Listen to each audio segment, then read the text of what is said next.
Oke, di video kali ini kita akan belajar menggunakan reaktor equilibrium ya. Kalau minggu lalu itu reaktor stoichiometry, kita akan menggunakan reaktor equilibrium. Nah, contoh yang akan kita gunakan reaksinya adalah sintesis dimethyl ether ya, dari syngas ya. Jadi dimethyl ether itu bisa dijadikan sebagai bahan bakar ya. Dia bentuknya gas, jadi kalau mau disimpan dalam bentuk liquid ya, seperti LPG, jadi harus disimpan dalam storage bertekanan ya, kalau nggak salah sekitar 75 psi gitu ya. Nah, ini bisa digunakan sebagai bakar. Nah, dibuatnya menggunakan syngas ya, sintesis gas.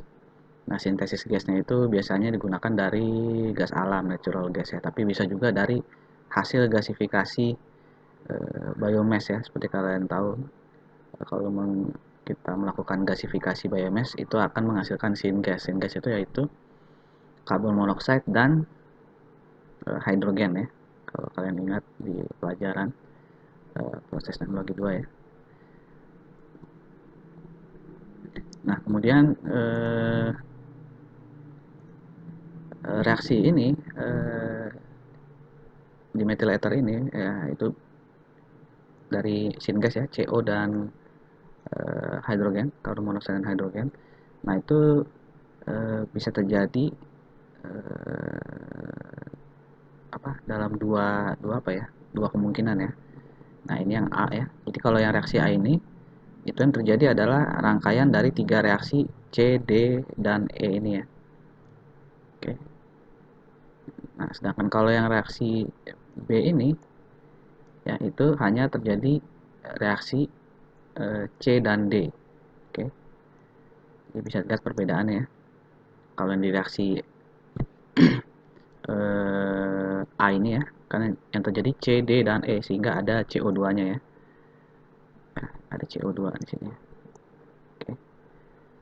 Sedangkan H2O-nya itu ya ini ya, karena reaksi D dan E itu di bagian produknya ada H2O dan di sini ada reaktannya H2O ya. Jadi dia terbentuk H2O kemudian dipakai lagi bereaksi ya. Reaksi E ini disebut water apa ya? Water water gas reaction ya. Kalau nggak salah. Oke, water gas shift reaction ya. Nah, sehingga dia akan terpakai reaksi sehingga hanya ada CO2 tidak H2O. Sedangkan reaksi yang B itu yang terjadi kan hanya reaksi C dan D ya. Oke. Sehingga tidak ada CO2-nya, hanya ada H2O produknya. Kemudian CH3O, CH3 ini adalah dimethyl ethernya ya. Oke, ini dimethyl ether. Ya, CH3O kalian tahu lah, ini metanol ya. Oke. Nah, jadi yang kita akan coba ketika terjadi dua reaksi ya, alias yang rute reaksi yang B ini. Ya, jadi hanya ada reaksi C dan D ya terjadi bersamaan gitu ya, simultaneous. Nah, itu yang akan kita simulasikan di Aspentas. Ya, jadi pertama syngas itu bereaksi membentuk metanol ya, kemudian metanol itu terdehidrasi ya, sehingga terbentuklah dimethyl ether yang kita inginkan plus H2O. Oke, kita langsung ke Aspen ya.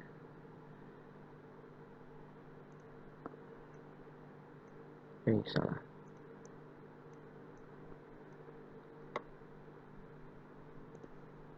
Oke, jadi kita masukkan komponennya ya. Jadi ada karbon monoksida, ada hidrogen, ada metanol, ada dimethyl ether, ada air ya.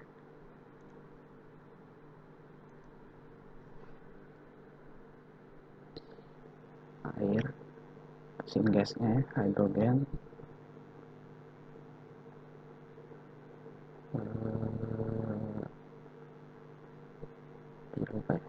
karbon monoksida ya. Karbon monoksida.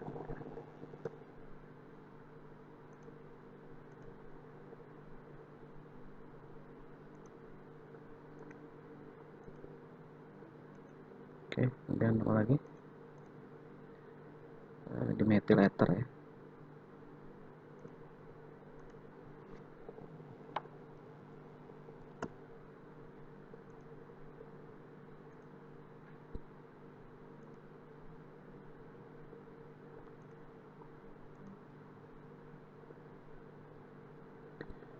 Satu lagi metanol ya, ada metanol ya. Oke, kita klik next. Oke, jadi ini reaksinya nanti bertekanan tinggi ya. Ya, jadi kalau kalian dulu ingat ya,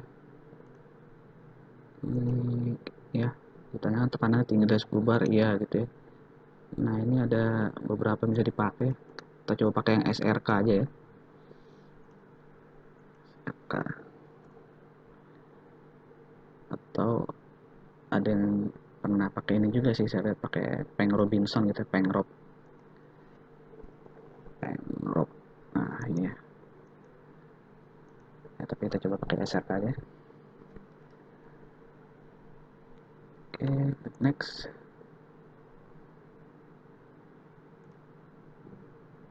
Ya, kita klik run. Oke, klik next, go to simulation environment ya.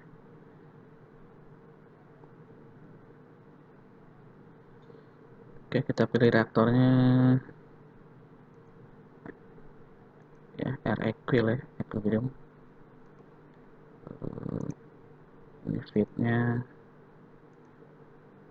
ya, anggap aja outletnya ada 2 ya,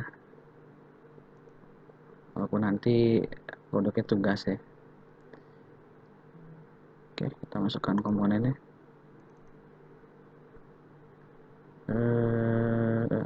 Ini reaksinya di suhu tinggi ya, jadi anggap aja feed kita sudah dipanaskan ya 250 derajat. Lalu tekanan juga tinggi ya, 1 bar. Kemudian berarti feedstock kita itu adalah syngas ya, karbon monoksida 1 kmol per hour, lalu hidrogen ya 1 kmol per hour. Oke, kita klik next, itu akan masuk ke spesifikasi dari reaktornya ya. Anggap aja reaksi juga sama, terjadi di 250 derajat ya di reaktor. Lalu pressernya kita anggap ada beda 1 bar ya, bandingkan feedstocknya, jadi ada pressure drop 1 bar, sehingga kita tulis 50 bar. Oke, nah kemudian di reaction ini ya, jadi kita harus memasukkan apa, equation dari reaksi itu ya, sama seperti yang di air stoic. Oke, tapi kalau di air stoic itu kita tentukan ya konversinya berapa tuh ya, 100% atau 90%. Nah, kalau ini kita tidak perlu memprediksi ya konversinya ya. Jadi kalau kita nggak tahu konversinya, kita pakai yang equilibrium ini ya, karena nanti akan dihitung oleh Aspen ya, menggunakan data-data properties ya. Itu bisa dikalkulasi oleh Aspen ya. Equilibriumnya itu nanti akan terbentuk berapa mol dimethyl ether ya, berapa mol H2O gitu ya. Kita sekarang masukkan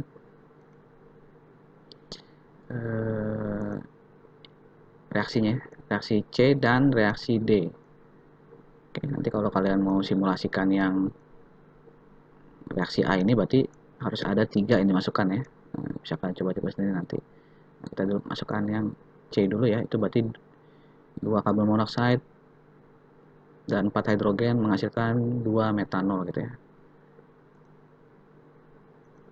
Oke.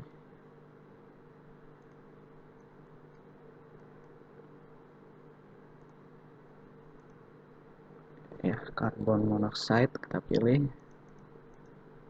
ya, karbon 01 ya, tadi kan koefisiennya 2, berarti kita tulis minus 2 ya. Lalu hidrogen 1 ya, lalu dia menghasilkan metanol. Berapa tadi ya? Metanolnya 2 ya. Oh, hidrogen 4 ya, salah tuh. heglogennya berarti minus 4, metanolnya minus 2 ya, metanolnya plus 2. Nah, ada produknya plus. Oke, kalau kita close atau bisa tambahin ini ya. Nah, kita tambahin langsungnya new, reaksi yang kedua ya. Ya, reaksi yang kedua berarti yang metanol terdehidrasi menjadi dimethyl ether dan H2O ya. Metanolnya koefisiennya 2, produknya masing-masing 1. Ya, berarti di bagian bagian reaktannya kita masukkan metanol, dia koefisiennya 2 karena dia reaktan minus 2. Lalu dia akan menghasilkan dimethyl ether dan air ya. Ya, benar air ya. Masing-masing 1 ya. Oke. Kalau kita klik, ya ini bisa di run ya. Kita klik next. Lalu kita run. Oke, itu sudah oke. Kita lihat ke home ya, stream summary-nya.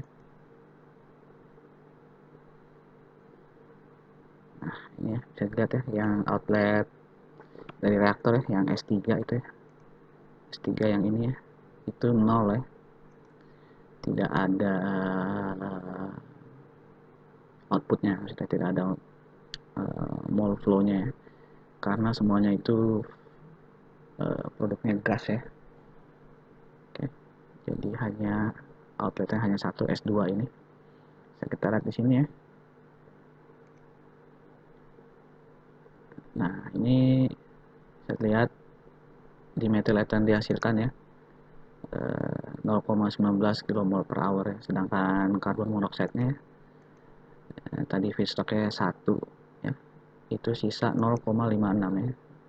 Sehingga yang bereaksi itu hanya sekitar 0,43 sekian. Oke, jadi kalau kalian ingin konversi gitu bisa ditanya konversinya, conversion si CO ya, itu berarti berapa ya, itu kan berarti jumlah CO yang bereaksi,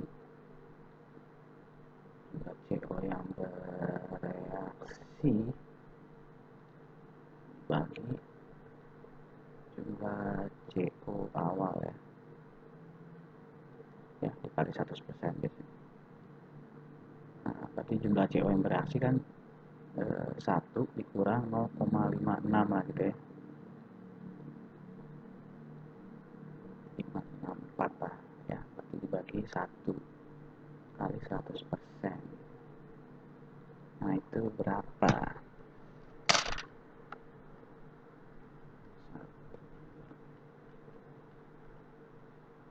Ya, 43 ya. Konversinya hanya 43,6% konversi CO-nya. Oke. Dan yang dihasilkan ya, dimethylternya 0,19 kmol per hour. Oke. Nah, itu bisa kalian coba ya nanti ya, kalau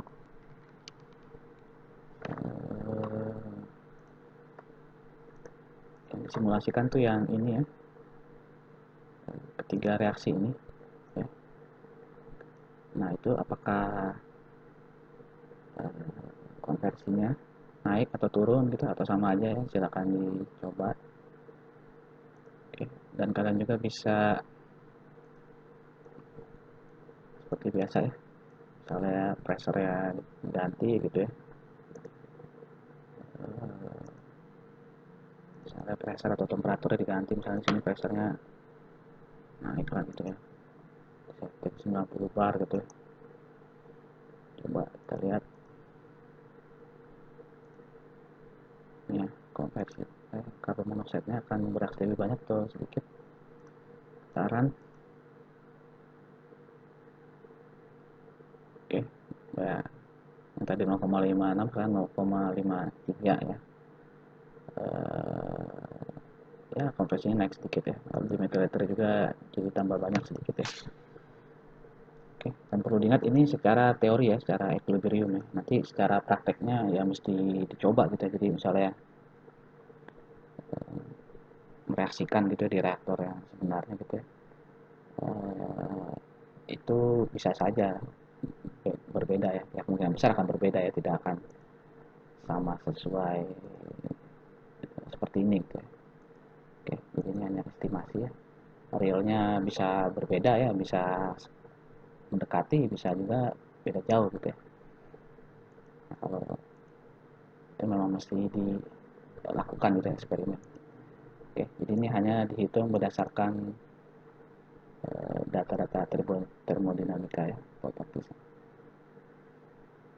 Oke, sekian dari video ini. Oh ya, jadi kalau tadi mau 3 reaksi dimasukkan, berarti di reactionnya itu harus ditambahin reaksi ketiga ya. Kalau sekarang hanya ada 2 ya. Jadi kan harus buat lagi untuk reaksi yang ketiga ya. Untuk yang